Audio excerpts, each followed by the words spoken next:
There's so many though. I was reading about Mythpunk when I got the ding for the I stream. don't know that one.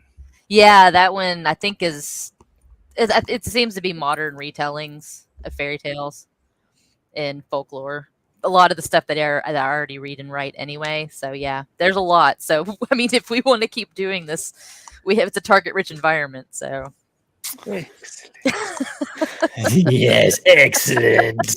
I mean, I really like having a topic to, focus on when we can be that organized. I understand. And apparently, now that we're becoming cool, we need to have our shit together. Really? Is that what that means? Oh no! Just calmly move these cables out of the way, Hey, you know what? I will never stop transmitting from my terribly cluttered guest room. It will always be that way. It's not my bedroom. This is the guest room. Hi, kitty. Oh, it's still a bedroom. Well, I mean, see, it's just kind of filled with stuff. You see all the stuff. Oh, yeah. Okay.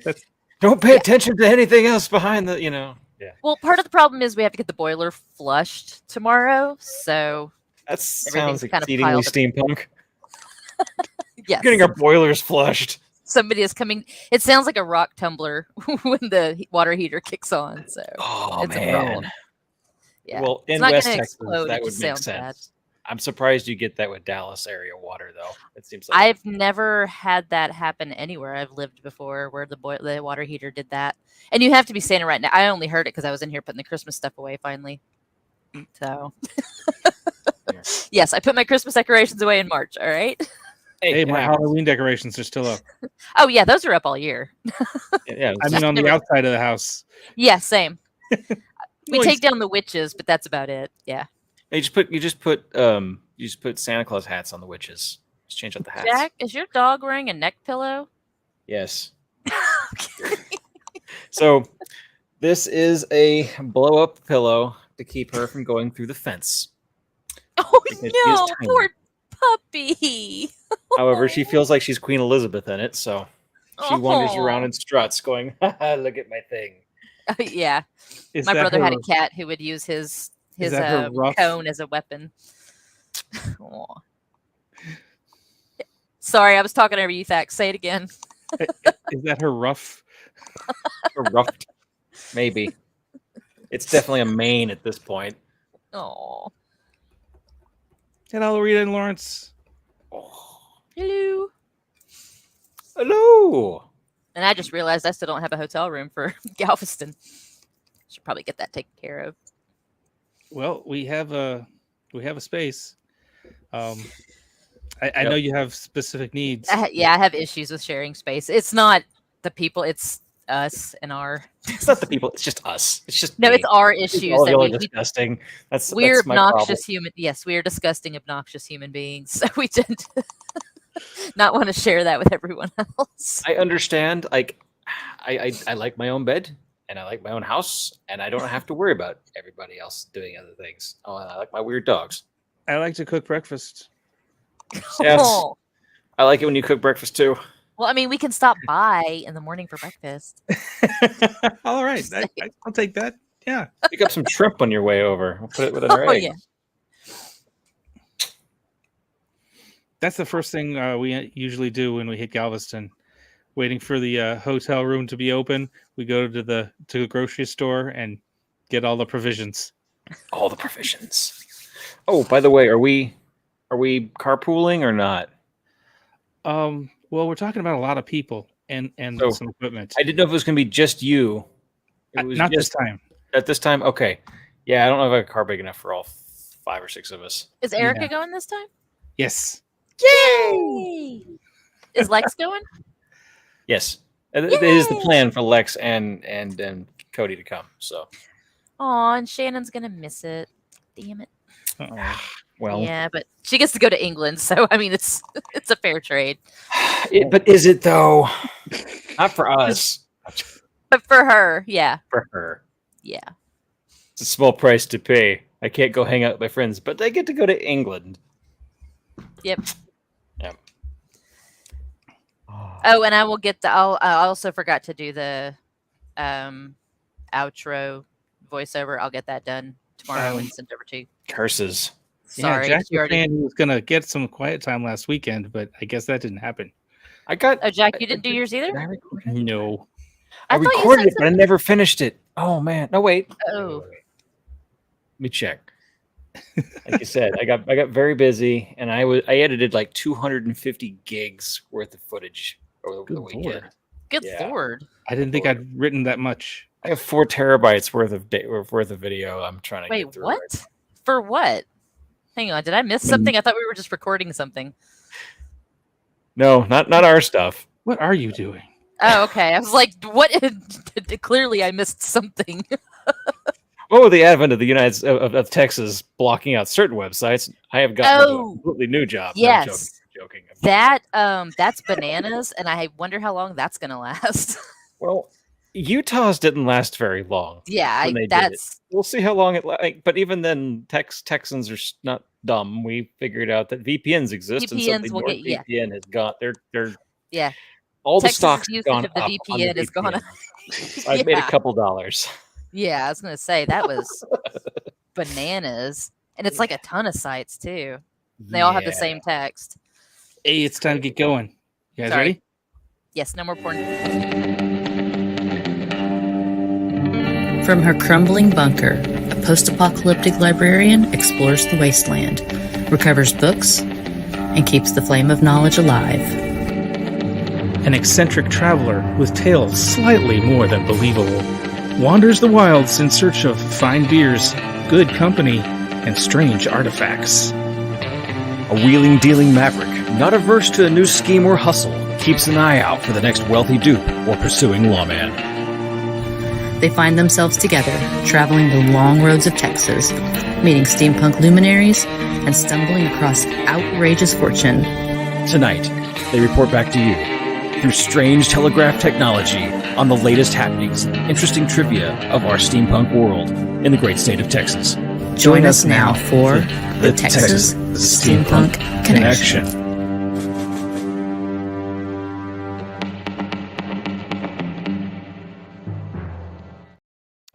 Oh, look at that. Good Y'all's evening, money ladies at and work gentlemen. right there. I love that intro. What you guys give us. You give us the opportunity to do things like that. We did need a new one, and that turned out pretty nice. Thank you. I like it. Ladies and gentlemen, it is the Texas Steampunk Connection Tuesday night. We are now episode 6 of the new season. It is already middle of March. Yes. Going on, heading toward Galveston Steampunk Festival faster than I would feel comfortable with. Same. it's racing up. I'm still in January. I don't know where the rest of what happened. I'm still in March of last year. February just came and went. I know that. Yeah. February, of course, February is universally short. It just felt like it was first week of February and then the 29th. Just like, Yeah, it was leap year, so you got an extra. I was gonna say we got an February extra day, and it didn't matter. no, it was even a long February. Yeah, Yep. but the weather Time here flies has been faster the super older you nice. get. Yeah, the weather's been. It was chilly a couple of days last week, but for us, it's been really beautiful. Yeah, we're getting chilly mornings and very comfortable afternoons, and it's been. I'm jinxing it as sad as I say it, but it's been lovely. Yeah. I think it was Wednesday and Thursday, or was it Thursday and Friday that it was really kind of cold and rainy here. It was like in the 40s or 50s, but no, we've come out of it and it's really, really beautiful now. So spring is sprung. Yeah, the first day of spring was just like yesterday Today. or something. I think it's today. What, spring? How Yeah. does time work? It's Texas. It's cold again this weekend. I don't know when spring starts, but I know what St. Patrick's Day was. It was this Sunday, and it was fantastic. Do you remember most of it? Remember starting it. I woke up in bed, so it was a good one. That one's never really been on my roster to celebrate. So I played Warcraft that day. I read a funny comic book or a comic on Facebook, or it was a joke on Facebook. Someone says, "So, how'd it go? I finally confessed to my family that St. Patrick isn't real, and I was the one putting snakes under everyone's pillows every night. Just like, ugh. Hmm. Snakes in the bed. And I had to go look that one up because I had forgotten exactly What, the St. Patrick snakes thing? Yep. Yeah. I promptly forgot again. My brain The this week. information you don't really need. Yep. It's just like, got to replace it with ways to install Windows on a broken hard drive. Ooh. I should bring my computer for you to fix because it's got problems. Okay. My gaming computer. Oh no. I keep getting the blue screen of death. So Well, yeah. And I reset it to factory settings. I was so proud of myself. I'm like, I fixed it. And then like a week later, it did it again. So yeah. it might be hardware depending on what the error code is on the blue screen. So on the next time it blue screens, there should be like a 0x00 and a whole lot of numbers thing. Just type that in, like take a picture of your phone, send it to me, and I'll look it up for you. Well, it does the scan and it tells me that it's not a hardware issue. So I don't know. Yeah, hopefully Anyway. it's just it might be a Windows issue, and that might be We'll easy to talk fix. later. This is not interesting. Sorry. Okay, moving Shout out on. to S. Dante Faye, who is Dante, yeah, yes, that is my friend Dante. oh, Hi, Dante. it's like I don't Dante like- also has a podcast, Two Old Guys in a Garage. really. Yes. Is it like Yeah. this? They just talk about whatever. Brilliant. Yeah, I think my husband Yes. watches it. So yeah. Yep. All right. Well, should we move on to the booze? Yes. What are we drinking? Because I got something fun too. I got something new. It's not terribly exciting, but it's It'll be a good night. margarita in a can. Cayman Jack margarita. Heck yeah. Those things Yeah, are it was weirdly this. good. I know, it's actually really good. There's also watermelon flavor, I think strawberry, and then mango or something else. But yeah, it's good. It's cheap. You're It's like, like this is 6% not, I wouldn't alcohol. expect if you don't go in thinking it's a frozen margarita, you're not going to be disappointed by what's in the can. It's like it's margarita flavored. It's not bad. So decided to branch out, something new. All right, Jack. Mm. We got to I save picked that up- because weird beer. I actually picked up something from Real Ale because they're always pretty decent, and it is the Black Quad. It's a quadruple. What is Yeah. it? It is a very dark beer. Oh God. Okay. Even like the symbol, it's like an acorn in a gear. That's not actually an acorn; it's something else. But yeah, It's a hop. There's a gear on it. it's a hops. It's hops in a gear. How much more steampunk in Texas can you get? Steam That powered weird beer. All right, so this thing is it's straight from the Hill Country, obviously. Oh, there you go. Yeah. Yeah. So more information on what it is outside of just freaking high in alcohol content. Black beer. Unpasteurized. I'm not totally sure why we'd need to know that, but yay, you know what? That's cool. 10.9 alcohol. 10.5? Yeah, 10.5. Wow. Jesus. Oh yeah, it's so good. Oh, you've had it before? Yeah. I'm not surprised. I'm pretty sure I've had this before too. It's probably one of those nights I don't remember and didn't wake up in bed.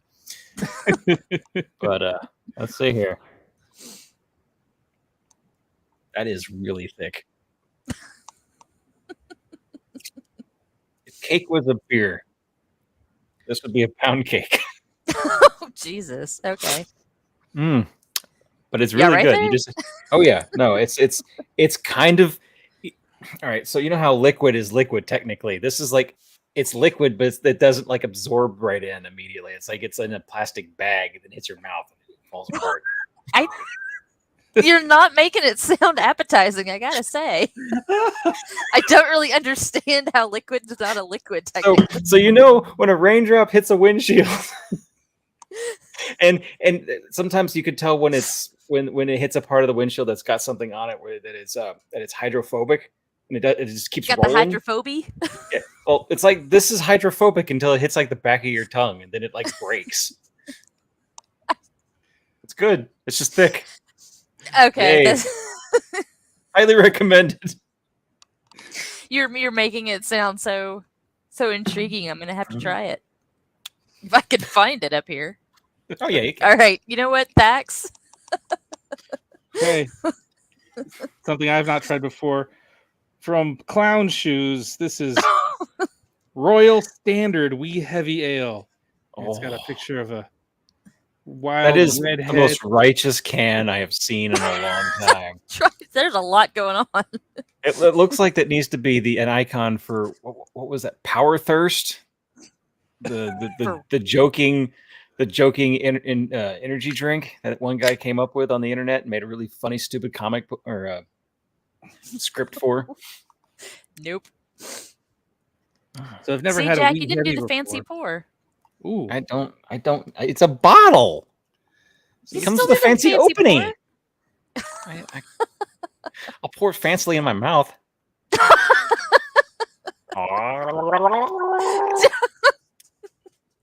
There. Happy? What'd you ask for? Not at What'd you all. get?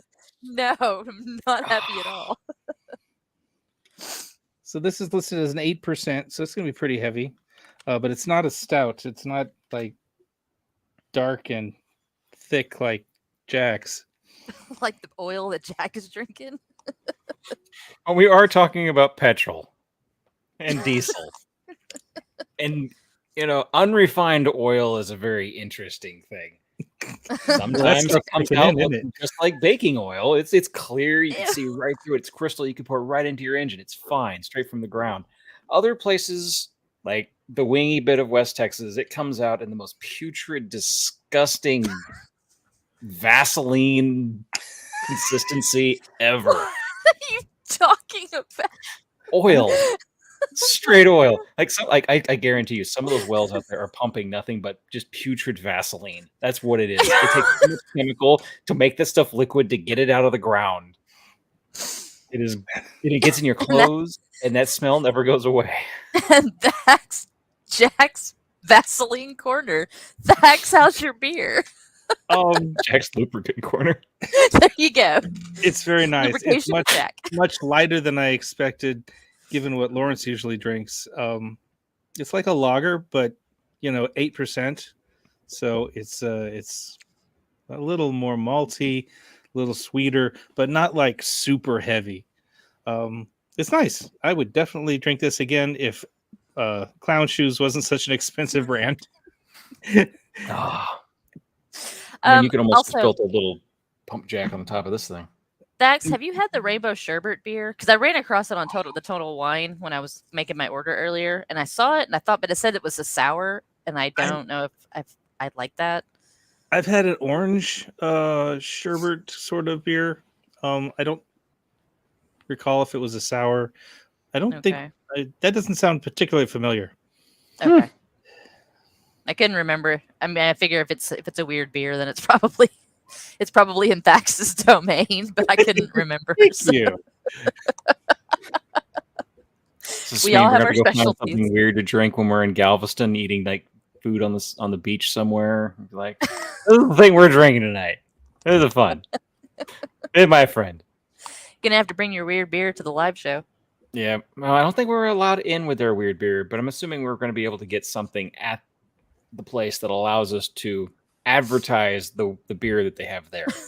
I'm assuming let's call up Johnny real quick and find out just on the spot. Johnny, can you have this beer waiting for us? So since this is a good segue, I wanted to briefly touch on the Friday night bar crawl. Yep. That they're offering as part of the Galveston Steampunk Festival, because that's a separate purchase, separate ticket, and so I asked Johnny, okay, what can we expect? What's included? What are we getting for our admission on Friday night? So he said there you're going to get branded koozie and a T-shirt, and we're going to get a chance to try some of the locals' experimental brews. I don't think I got that ticket. Mad science. I don't think I'm going to that. I still need to buy mine, but I'm about to. Oh, okay. Yeah, as long as I'm they're actually on the still website available. right now looking at it, but we can work on that later. Yes. Okay. I'm fairly certain there are no. They won't run out of seats on the bar crawl. True. Yeah. True. Yeah, because we Oh, plan to be there Friday afternoon, so get there Nice. decently. Yeah. Yeah, I plan on being there Friday afternoon as well. I have already taken the time off for work, and so there's nothing. Allie's or Lexus changed jobs now, so that shouldn't be a problem either. And I can yerk the kid out of school for, research reasons. Hey, there you go. Yeah. It's educational. Go to the beach. He's never been to the beach. He's got to put his feet in the water. I know it's going to be utterly icy cold, so he's not going to be able to probably swim in it. Yeah, it was last year, but it was still. I'd never really been to the beach before either.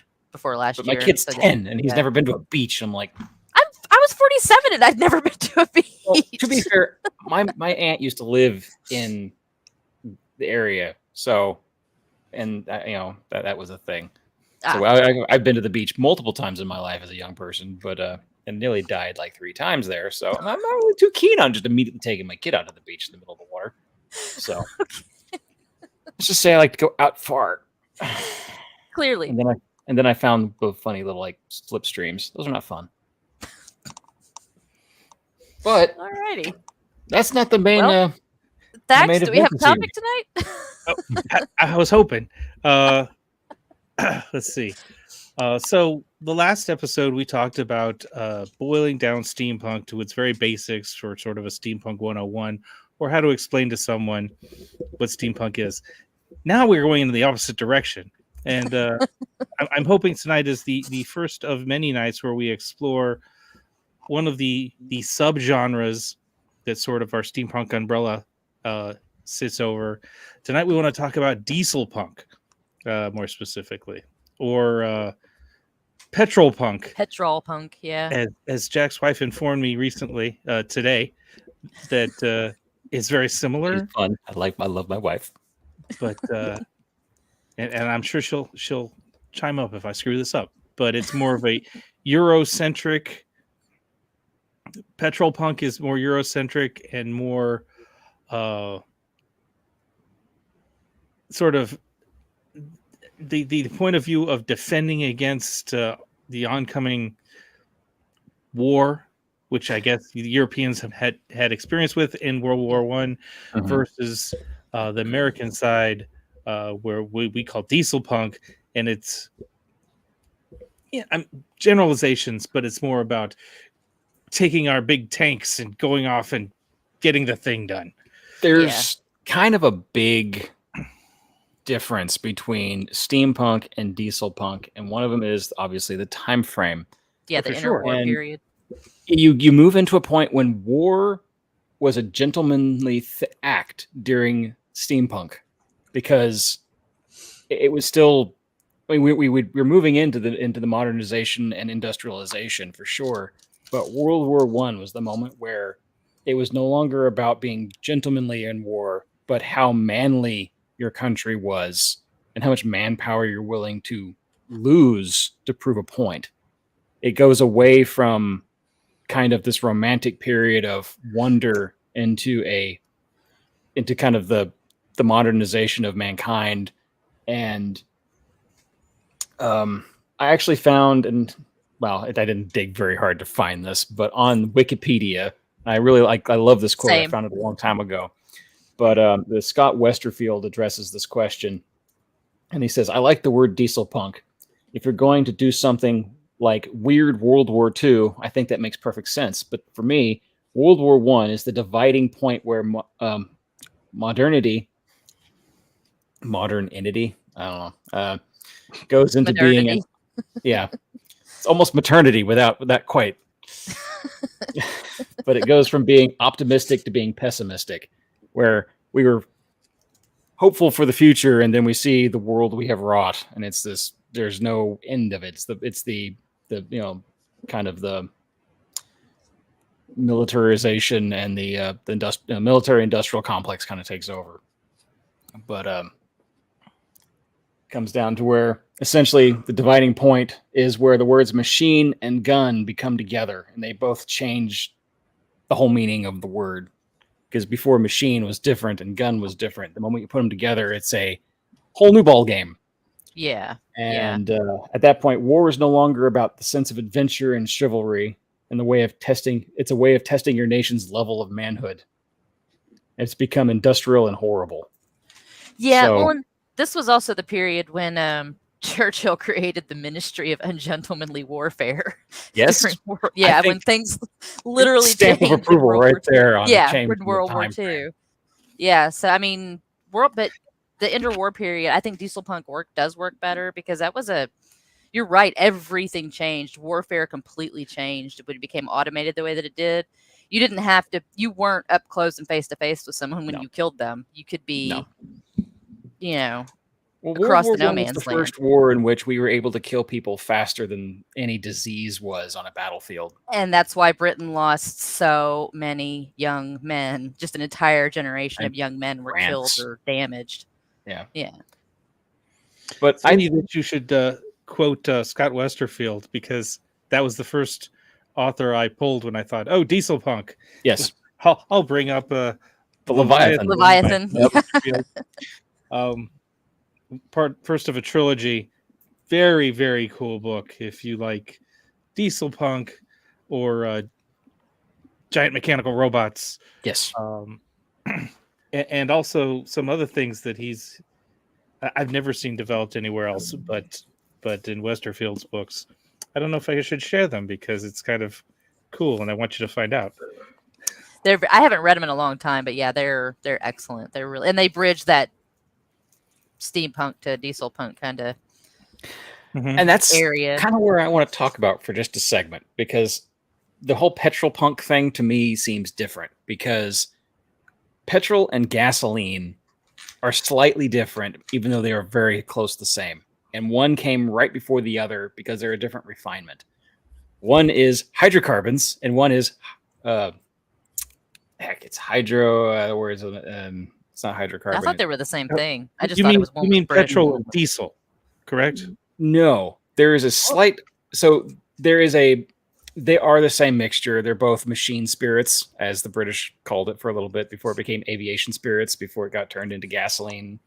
But yeah, that's in law in the British books of like when they're doing legislation, is it has to be considered machine spirits or aviator spirits or aviation spirits, because back then that's what they called it. To me, petrol, like he says, kind of a European. It's more used in European the world. That's the word that they tend to use it over there in India as well. But for some reason, to me, gasoline didn't take off quite the same way right off. They're just a different naming scheme, but one's hydrocarbons and one is made of hydrogen and carbon. So the mixture is slightly different. One is made of two materials, while one is just a ultra refinement of another, until they ultimately became synonymous with the same device, the same object, the same product.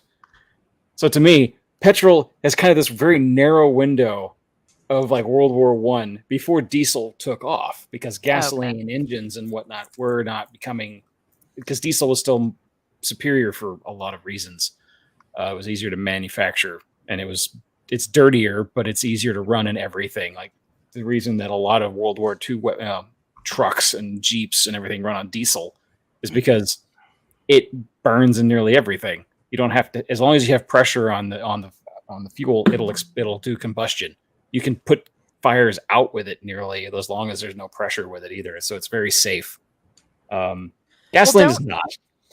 Don't older cars like some Volvos, they're diesel? I think And so. some of the older European cars, Volvos, I'm pretty sure, and then I think some BMWs and Mercedes.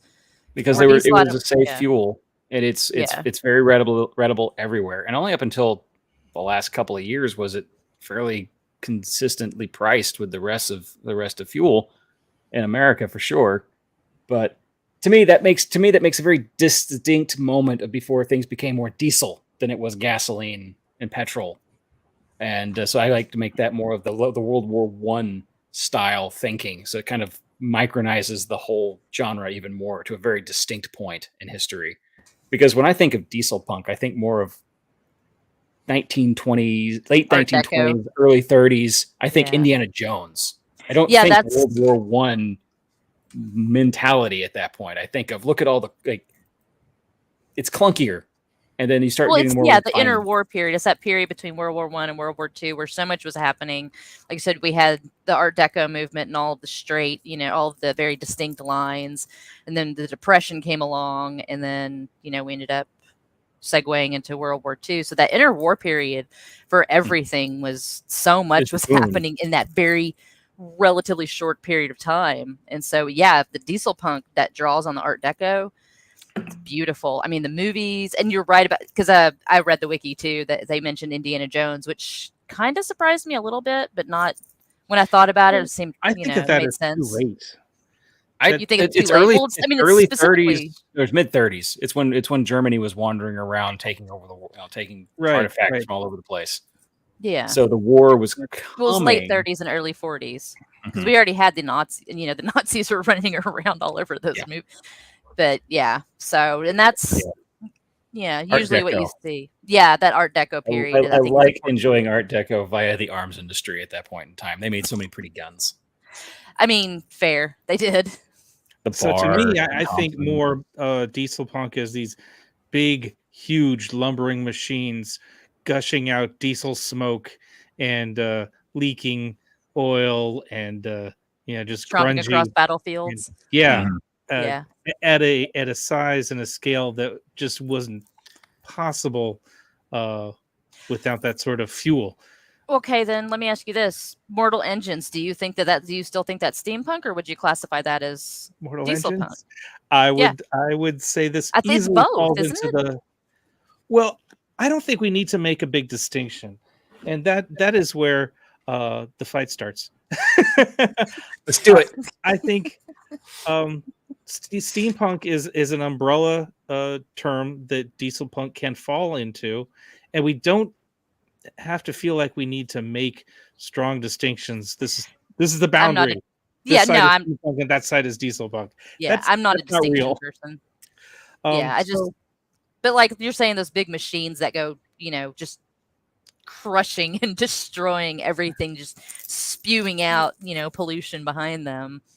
That's like if World War One never ended and it was all about trench warfare and how big a sofa you could push across the battlefield on treads. Absolutely. It's just this lumbering dinosaur that's just crunching along at 2 miles an hour, carrying turrets upon turrets upon turrets of guns, being hit by all sorts of artillery and not stopping. You got yourself what you'd call a land ship and or juggernaut, which is a very World War One style thinking of something that needed to cross no man's land in that's being shelled and gassed and clouds of dust and debris, and all you hear is this massive mechanized thing, and then suddenly the dust clears for a minute and you just see this massive thing with guns bristling all over it coming right at you.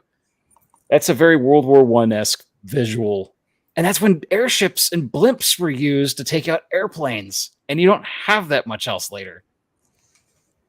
So basically really just diesel-powered AT-ATs just walking around. Yeah, that's essentially, because you wanted to be, the higher up you were, the better gun depression you could get. So, and the Germans were really big on making big boxy tanks at that point. And the first, like the Matilda the Matilda style was there for the British tank, which was one of the originals. And you had all the little tiny ones, the French made. So it was very unique, and everything had a very distinct style to it before World War II came along. Which everything still did, but it was a much more refinement of technology at that point. It wasn't quite identical assembly line at that point. Things were still... You still had very much... It was individual creators making things. Yeah. You get those big wheeled things the Russians tried to make to cross the lines. That looks like something straight out of Star Wars Attack of the Clones. Massive iron wheels, this tank turret in the middle of it, with like these little tiny pusher wheels. It is utterly ludicrous. It looks like something that a kid drew. But some of Star Wars was on the Dieselpunk list too on the wiki. Yeah, they listed those too in there.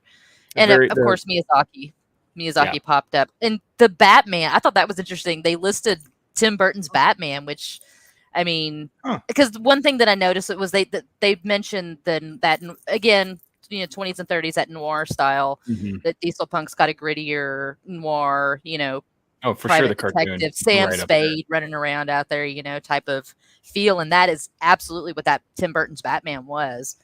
Yeah. That was dark Batman. It was still my favorite. Yeah, I keep So, thinking yeah, I of can other see things we commonly call steampunk, but really more easily fit into the Dieselpunk, cubbyhole. League of Extraordinary Gentlemen. Yeah, straight up. absolutely. Super. You have Nemo. That's very. I would call that would be very much but it kind of almost surpasses Dieselpunk because of the technology that's involved still is nuclear, or at least it's heavily inspired to be nuclear. So it's like he was it's like Captain Nemo obviously was way ahead of his time. That was the whole point, was that they have this wonderful technology that comes out of nowhere and they're able to solve all these problems. Max is making faces. It's an interesting argument. I can come back and say Jules Verne wrote it. Mm-hmm. So he's not exactly Dieselpunk in his time. That's what I'm saying. It doesn't fit the time. It's like you go back and you read a lot of like super heavy, deep sci-fi science fiction from people who've never seen a rocket fly yet. Yeah, they're just going to make all these assumptions that end up being closer to realistic than not, but it has that weird kind of displaced feel to it. There's slip over with a lot of that stuff because the retro futurism and the way they were thinking. Because when you read H.G. Wells and his machines, I mean, they were bridging that area where they were slipping to one side or the other. It wasn't specifically because they weren't writing steampunk, they were just writing cool shit. And this is what we ended up with. But Jules Verne, actually, I think, because I studied him for a paper I had to write, and I think he actually was a scientist, or at least he was an amateur scientist, I think. So he actually was popular science, like most of us. Who cares? He was writing from a somewhat educated place for the time that he was writing in. So but I know he's not for everybody. Some people don't dig on the Jules Verne adventures. So I remember the TV show on Sci-Fi. That was fun. Look, he had great ideas. He just wasn't a very good writer. Same with Lovecraft. Lovecraft had great ideas. Terrible writer. I didn't know how to explain. Expressing something that cannot be expressed is difficult. I will give him that. And the fact that he's like, it's unimaginable. I'm like, yeah, it is. I don't know how else I would explain the most terrifying ink blot that has tentacles either. That's just really difficult. Like, there's an aura of danger and scariness that's washing over me. Yep. I love Lovecraft's writing. I hate his writing. I like what people have done with the myth, but I like his writing has a texture. It has an atmosphere that you're sort of floating through. And he's the man who wrote the first SCP. Okay. It makes sense. It fits. It works. I love the story. I think SCP is a pale, weak little brother to Lovecraft. But I mean, you're right. He's trying to express or to describe indescribable things, and so you're walking away going, "Did I don't know if what I was reading was. Did I miss a few pages?" I know. I always feel like that too. I'm like, it's like he couldn't ever get a complete thought down before he moved on to the next. And I don't know if it was deliberate, because it leaves you just sitting there for weeks afterwards wondering what you read. Yeah, and it lingers. Does a decent job of keeping you hooked. So from a writer's perspective, I will say he did that well. If you can read it all the way through, because some of the wording some of his language is rough, just because he doesn't know how to write people well, or write like speaking parts well. But he does definitely do the mental, the thought process. What's that called? Anyway, train of thought well. And his old school writing, but that was his normal modern day writing at that time, when he's like, to my dearest loving wife. I like the ideas, but also like his precursor, Robert Chambers, who came up with The King in Yellow. That was, and then kind of influenced a lot of what Lovecraft went on to do. Chambers is bonkers, because the whole idea behind The King in Yellow is that this is a play that makes everybody crazy. And so the story collection, when you're reading about it, they mention like the King in Yellow, but it's not actually written. It's just we know that it makes everybody bat. The first season of True Detective actually plays on the King in Yellow a lot, if you've seen it. But I veered off. Sorry. Back to Dieselpunk. It's all right. I got to read that. We'll have to go back and do a King in Yellow, noir. yes. You absolutely horror. need to read it. Yeah. Yes, we can do a horror punk. That would be, and then we can go into all of these Chambers and August Derleth and all of the weird horror that was being written in the. Yeah, it was new and it was fascinating and scary. I mean, it was literally stuff you couldn't comprehend, and that's what made it so scary. And then we're gonna bridge straight over into Sky Captain and the World of Tomorrow and how terrible. Yes, I need to watch that again. Was. I love that movie. Shut up. I love it. The plot hole was so. Yes, but it has Angelina Jolie. Later, I forget about it. Angelina Jolie as a Sky movie. Oh look! Come on, Zap! Ha! It's very attractive people doing very adventurous things. It was very gorgeous, and I was hoping for more because, if anything, that was exceedingly. What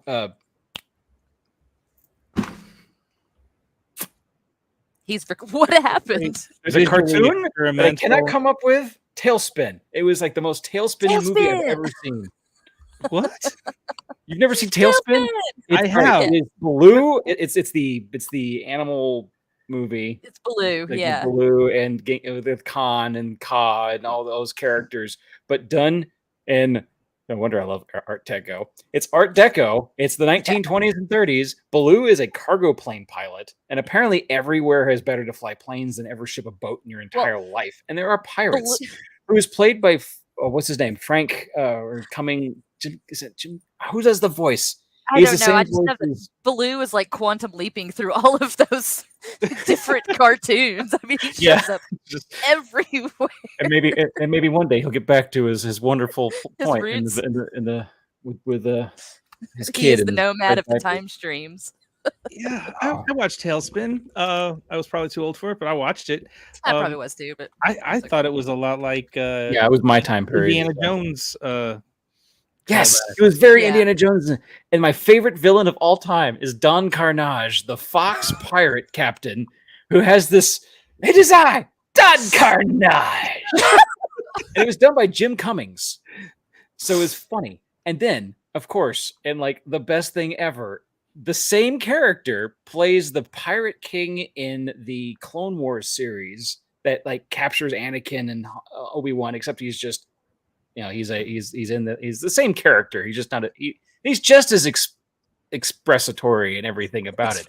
Like kidnapping one Jedi, that's all right. Kidnapping two, that's just good business. Yeah. So I really feel the same for that character, and I really modeled a lot of Jack after that, just because it comes down to just contracts and obligations. And yes, I sold you yesterday, but now you're saving me because you need me. We're friends now. That was yesterday. Well, if we're talking about cartoons, what about Batman Beyond? Definitely the little lines in that cartoon, and that was definitely had the deco atmosphere to it, and the dark first one, and the sharpness. Which one was it? The cartoon, the Batman Beyond cartoon. It came out right after the Tim Burton movie. It was in the mid-90s.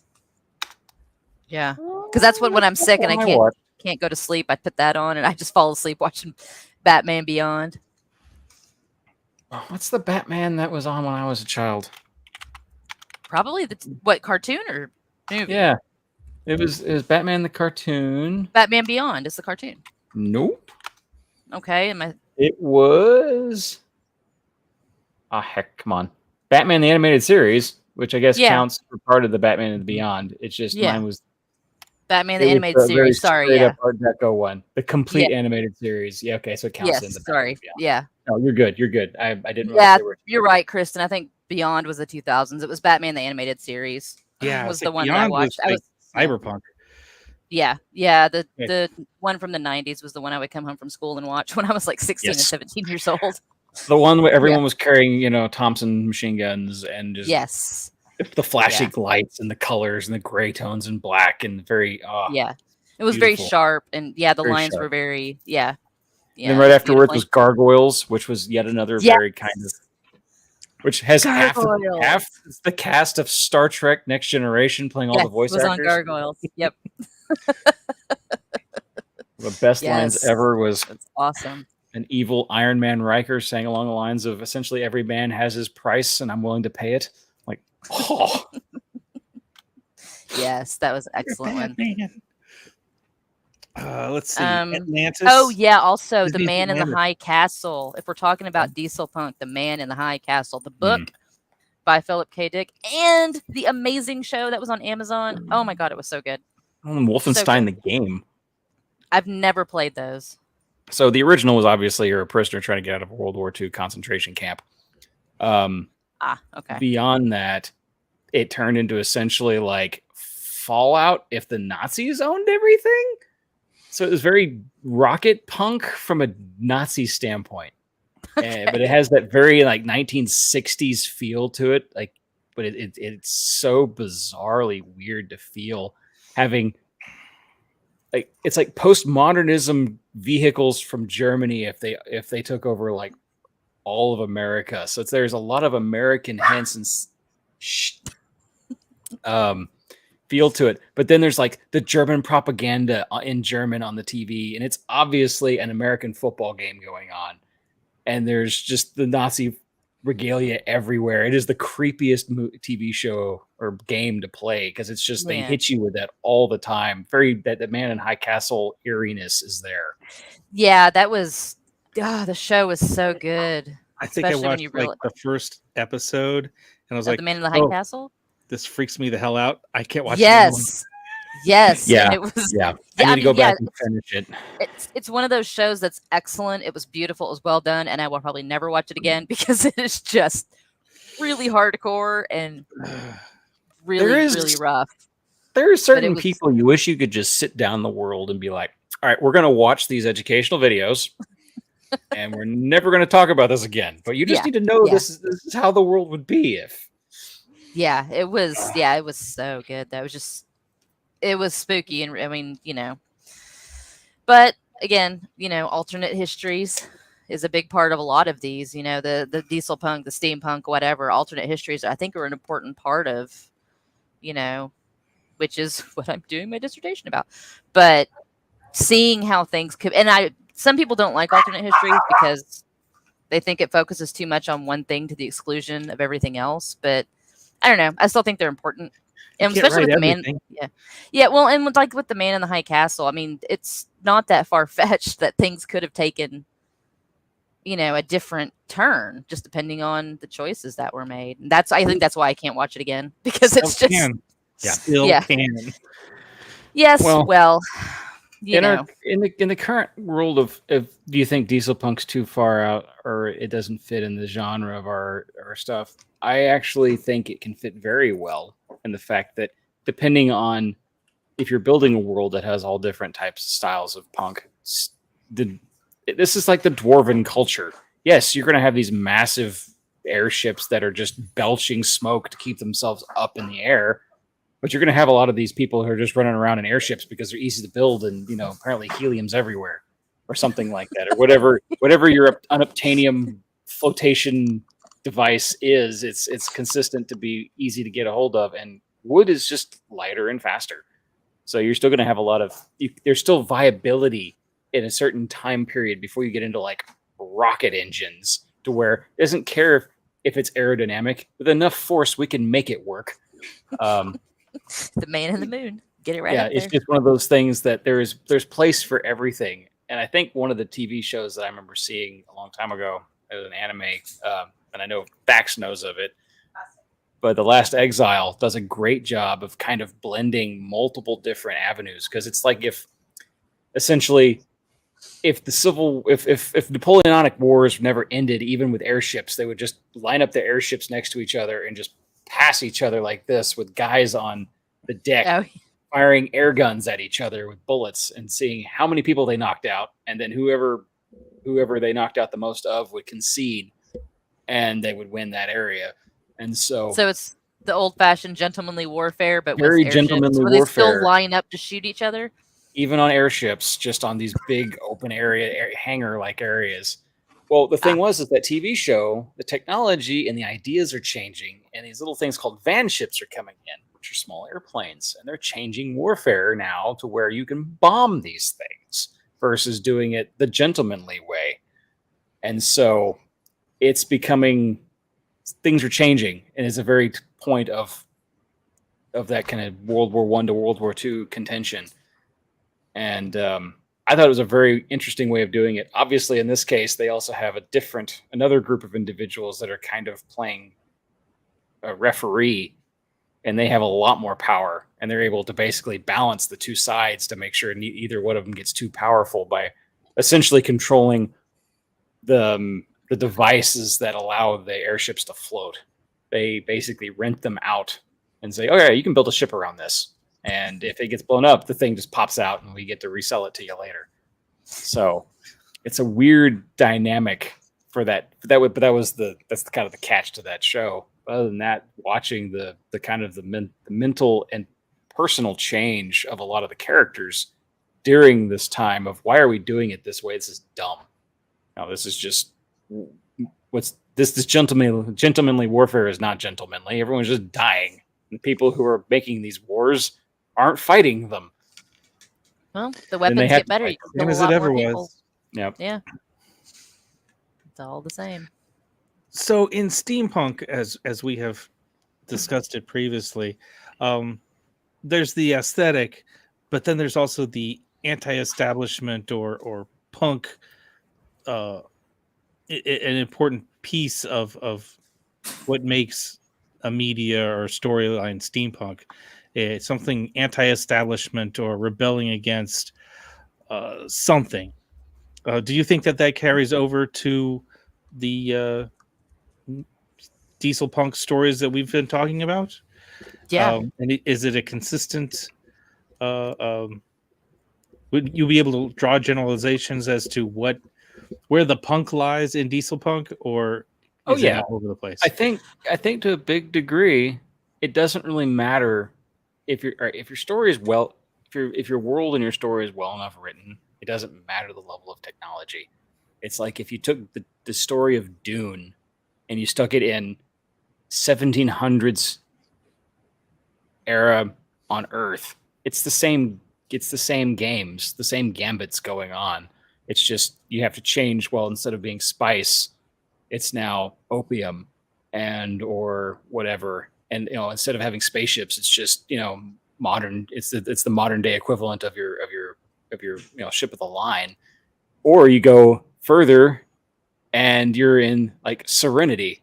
You got a big war that went on. The Browncoats lost, and you're following a dude, and in his war in this new world that's changed from his perspective, and so.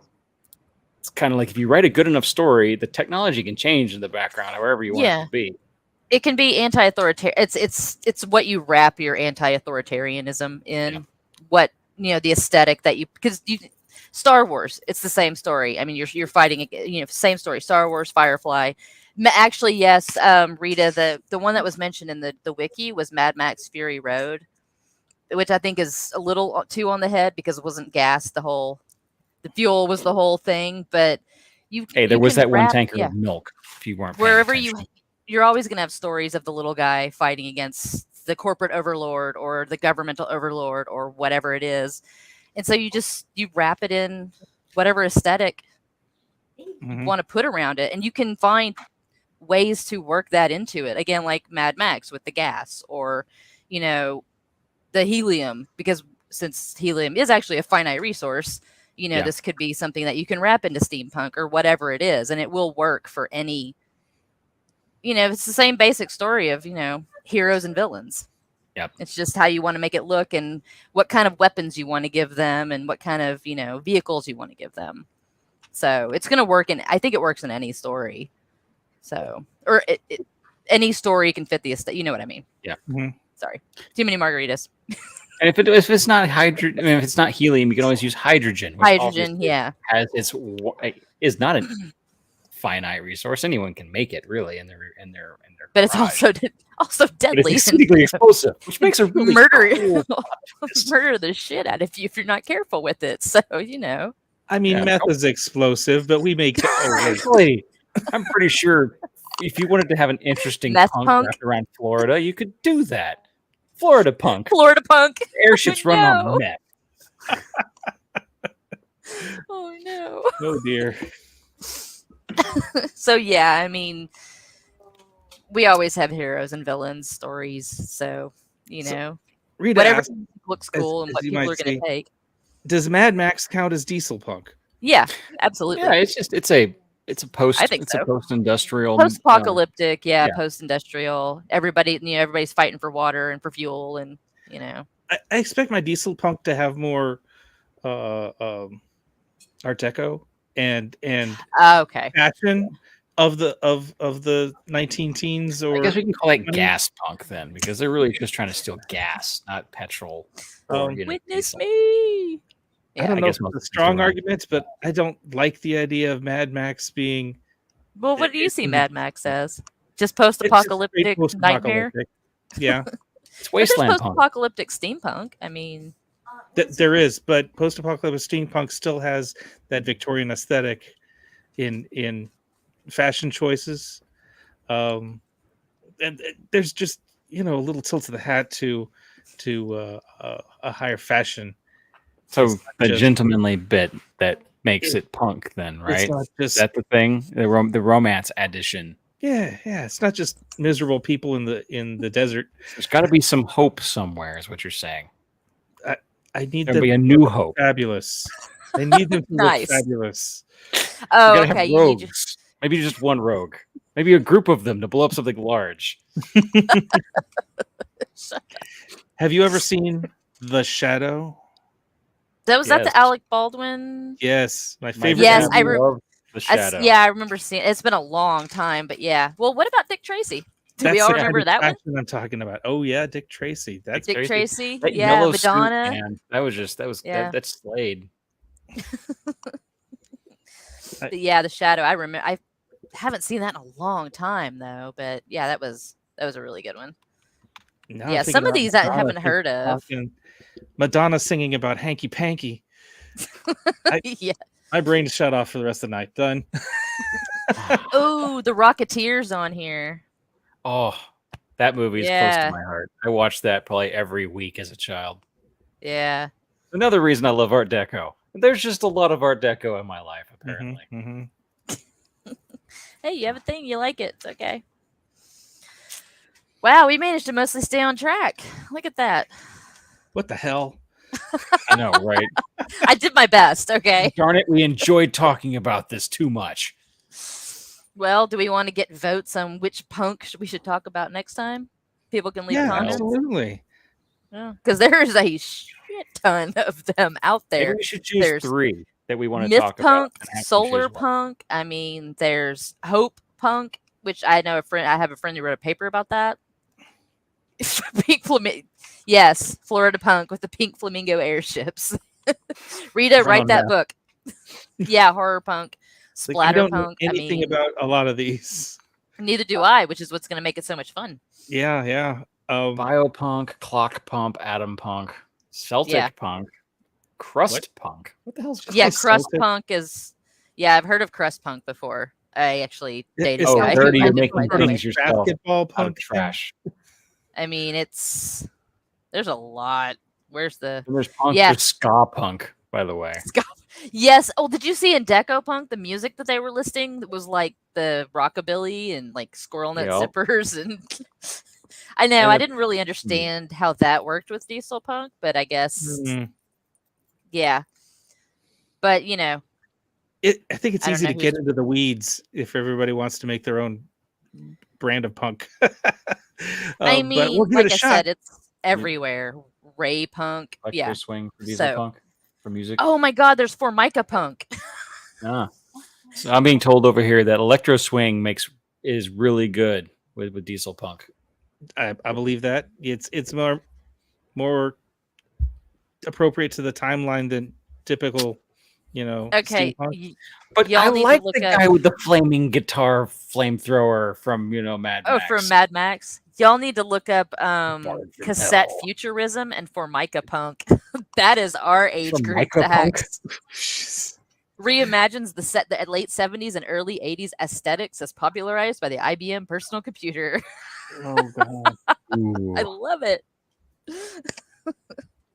So yeah, if everybody wants to leave something in the comments about punks that you're interested in and you don't want to read about it yourself, let us know. Yeah, we will do the research for you. Happily butcher it for you. What's your favorite goofy punk? I like Rococo punk. Yes, you've brought that up before. Yeah, I've just been surprised that there was anything to really work from. That this is actually a thing. Yeah, they're elf. Oh, there's also elf punk. Punk. Actually, that's okay. So that whole October Days series by Shauna McGuire that has 17 books and that I love so much. Apparently, that's elf punk. I'm very big into cottagecore and goblincore, by the way. Cottagecore, yes, I do like cottagecore. Straight up, I love goblincore. Yes, Rita, silk punk. You are right. Silk punk is what Ken Liu uses for his the Dynasty series. He calls it silk punk, not steampunk. Now, what would you call? Oh, sorry, you could cut you off. It's based on the Silk Road, so yeah, he felt silk punk worked better than steampunk. So the Dynasty, the Grace of Kings, Ken Liu, yeah, that's what he uses. I think he coined that phrase. Yeah. So yep, they're everywhere, and they all kind of flow in. Like Russian punk, the Tsar punk feel of what was the TV show? The one with the big cloud black wall that split the nation in half on Netflix. Yeah. We talked about it. We read the book. Oh, with Shadow and Bone? Shadow and Bone. Yeah. It's like Tsar punk to me. It feels very much that kind of like Silk Road or the Silk Punk you're talking about? Maybe.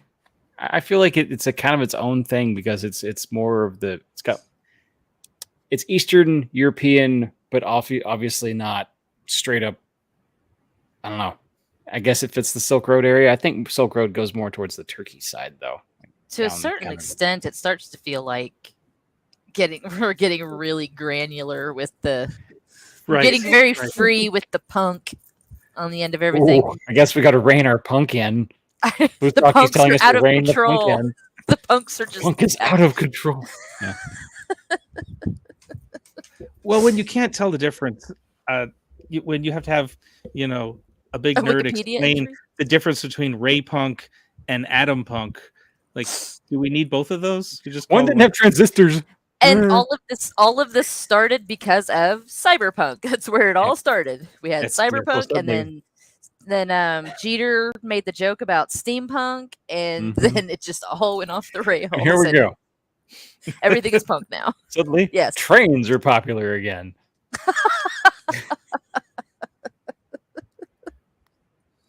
And women wearing corsets on the outside of their clothes. Yet again, no wonder I'm into what the heck that go. We had Thomas the Train Engine. Oh, Thomas the Train Engine is so Dieselpunk. No. You're not a diesel, sir. Oh. Did you watch what was that movie? It was with I was like Train. Oh, what was that movie? It's the one with where they made the joke about Thomas the Train Engine, and a whole bunch of killers were on a train. Is it Bullet Train? No. You'll remember in 3 hours. I watched Bullet Train. That was great. Man, with the guy with the good hair. Brad Pitt was the main character. It was Bullet Train. It came out during the pandemic, and it was one of those things. No, it wasn't. Yes, it was. No, Johnny, not throw Mama from the train. Good movie, though. You know what just occurred to me? Back to the Future 3. That one is always debated. The Back to the Future, yeah. There's big debate about the Back to the Future. It becomes movies. steampunk. It is steampunk, and it's also Snowpiercer retro futurist. 2015 would have been a lot cooler if it was. If y'all haven't seen Snowpiercer, the movie or the series, watch them. Definitely post-apocalyptic future, but I don't know. I think Snowpiercer might fit Dieselpunk, but I'm not really sure. I have not seen it yet. I know of the concept, though. The movie with Chris Evans was really good, but then it was also released as a TV series on TNT. It went for 3 seasons. There's actually a 4th season that was. Huh? It got renewed this week. What, Snowpiercer? Yeah. The 4th season's been hanging out there forever, waiting for it. It got bought by AMC. They're going to Oh, finish did it? Okay. Yeah. Yeah, because So, it's Saw the headline. it's really good. Congratulations. Excellent. So, But, all right. Well, Yeah, we're up on 9 o'clock already. So let me tell you about who's keeping our lights on for us. Texas Steampunk Connection is supported in part by J.R. Seeger's A School for the Great Game. Edwardian teen Elizabeth Bancroft presents being sent to a finishing school in India, which is in fact the British India School for Spies, teaching the family business of espionage, martial arts, and Tibetan mystic arts. Is it Silkpunk? I don't know. it might The be. School for the Great Game is the first in the Steampunk Raj series available on Amazon. Also, we're supported by Fair Treasures. Fair Treasures is a selection of Texas-made female-presenting costumes and accessories for steampunk and Renaissance wear and one-of-a-kind imported jewelry. You can shop Fair Treasures at fairtreasures.com, fair spelled with an E, or on Etsy.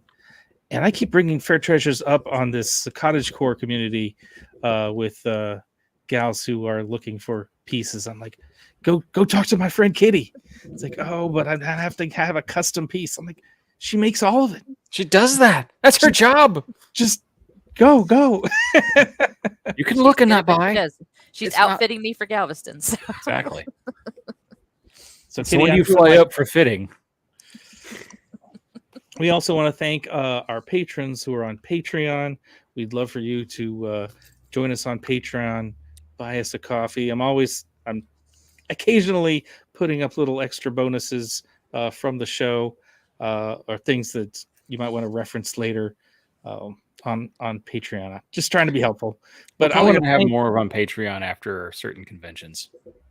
I do want to thank Jenny and Ryan Shaver, who've been long time patrons of ours. Also, our certified aeronaut, Natalie McTavish, and a generous grant from the crew of the airship Aberfeldy, Rita and Lawrence Allen.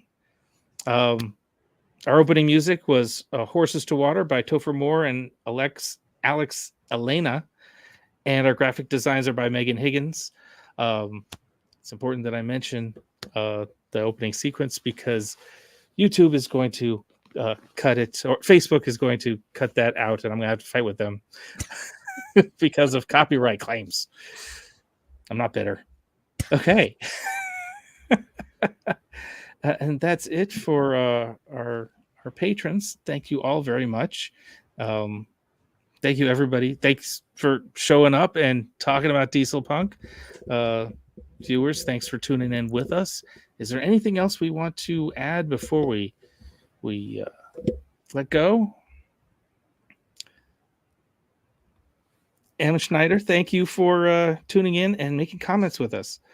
Along with Johnny Steverson, Rita and Lawrence Allen, everybody, really appreciate it. We have one more episode in 2 weeks before the big weekend at the Galveston Steampunk Festival. Don't wait until 2 weeks from now to buy your tickets because the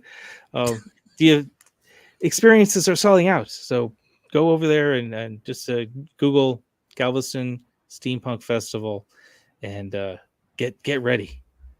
We're very excited. Very excited. Anything else? I'm sorry. Let you talk.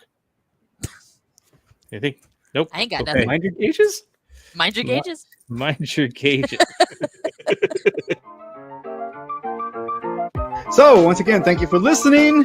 You can find us again on Facebook at Texas Steampunk Connection for any comments, questions, suggestions. If you know of something happening steampunk that's happening soon, we can put it on our calendar, on our Patreon, as well as the list of over 100 comics and graphic novels, steampunk and Weird West related. You can also email us at texassteampunkconnection@gmail.com. And we're a streaming podcast, texassteampunkconnection.podbean.com. And if you lose it on Facebook and you want to watch a rerun of this show at any point in time on YouTube, you can go find them on Steam Chest.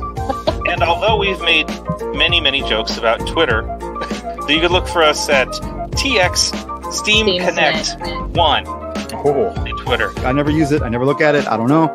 I don't understand Twitter. Yeah, so once again, thank you very much. And until next time, mind your gauges. Mind your gauges.